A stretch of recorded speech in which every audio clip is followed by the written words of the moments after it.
বিশ্বকাপের প্রথম ম্যাচেই সহজ জয় তুলে নিয়েছে আয়োজক দেশ মেক্সিকো। তবে জয়ের চেয়ে বেশি আলোচনা হচ্ছে প্রথম ম্যাচেই 3টি লাল কার্ড নিয়ে। তার চেয়েও বেশি আলোচনা হচ্ছে ভিএআর ব্যবহার করে দেয়া হয়েছে সেই লাল কার্ড। এবার বিশ্বকাপে যে ভিন্নভাবে প্রযুক্তি সর্বোচ্চ ব্যবহার করা হবে সেটির নমুনা দেখালো প্রথম ম্যাচ।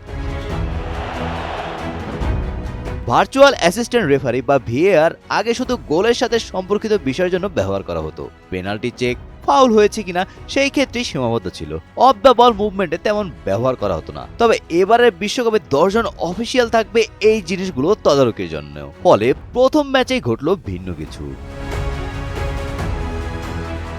মেক্সিকো ও দক্ষিণ আফ্রিকার ম্যাচে 80 মিনিটে মেক্সিকোর মিডফিল্ডার আলভার্দো মাঠে পড়েছিলেন। ফলে বল ভিন্ন দিকে থাকায় রেফারি খেয়াল করেননি। পরে ভিএআর ব্যবহারের সিদ্ধান্ত নেন। সেখান থেকেই রেফারি দক্ষিণ আফ্রিকার থেম্বা জুয়েনকে লাল কার্ড দেখান। শুধু গোল বা পেনাল্টি নয়, কোনো খেলোয়াড়কে দ্বিতীয় হলুদ কার্ড বা লাল কার্ড দেখানোর ক্ষেত্রেও স্পষ্ট ভুল হলেও ভিএআর হস্তক্ষেপ করতে পারে। সেই সাথে ফাউল না হয়ে যদি কেউ অভিনয় করে তাহলেও হস্তক্ষেপ করবে ভিএআর। সব মিলিয়ে এবারে বিশ্বকাপে গোপনে কোনো ফাউল কিংবা অভিনয় করা যাবে না। অযথা বল রেখে সময় নষ্ট কিংবা সাবস্টিটিউটের নামে সময় ক্ষেপণের সুযোগও থাকছে না।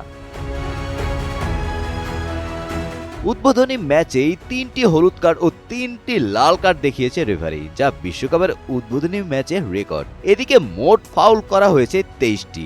ফলে এবারে বিশ্বকাপ যে শারীরিক শক্তি নির্ভর হবে সেই সাথে কার্ডের ফুলঝুরি থাকবে তা বলাই যাচ্ছে।